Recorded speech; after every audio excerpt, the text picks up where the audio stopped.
Sa ilalim ng malawak at misteryosong dagat, may mga nilalang na tila mga paru-paro ngunit hindi sila lumilipad sa himpapawid, kundi sa tubig.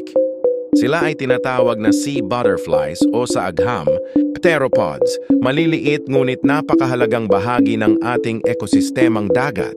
Unang natuklasan ang mga sea butterflies noong kalagitnaan ng ika-18 siglo ng mga siyentipikong Europeo na naglalayag sa Arctic at Antarctic Ocean. Dahil sa kanilang kakaibang galaw sa tubig, agad silang pinag-aralan gamit ang mikroskopyo.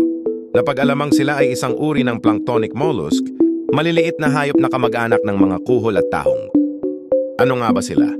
Ang sea butterflies ay maliliit na hayop dagat na may sukat lamang mula 1 hanggang 15 mm.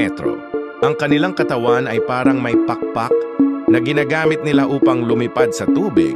Ito ang dahilan kung bakit tinawag silang paru-paro ng dagat. May dalawang pangunahing uri ng sea butterflies. Una, Decosoma ang may matitigas na kabibe o shell. Kabilang dito ang mga species gaya ng Limacina helicina at Clio pyramidata. Pangalawa, Gymnosomata, ito naman ang mga walang shell. Madalas silang mandaragit at kumakain ng decosomes. Mas maliksifor at agresibo rin ang kanilang paggalaw. Bagamat maliit, malaki ang papel ng sea butterflies sa food chain ng karagatan. Sila ang pangunahing pagkain ng maraming isda, balyena at seabirds. Kung mawawala sila, maaapektuhan ang buong marine ecosystem. Dahil sa climate change at ocean acidification, unti-unting nalulusaw ang mga kabibe ng mga sea butterflies.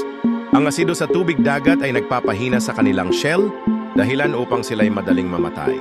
Suwayiris ang babala na kahit ang maliliit, na nilalang ay apektado ng ating mga gawaing makasira sa kalikasan. Ang sea butterflies ay simbolo ng balanse sa dagat. Kung sila ay mawawala rin ang kaayusan sa likas na mundo.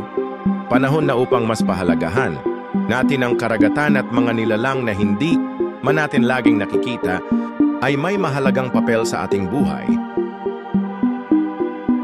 Salamat sa panunod. At ito ang Eco Edukasyon.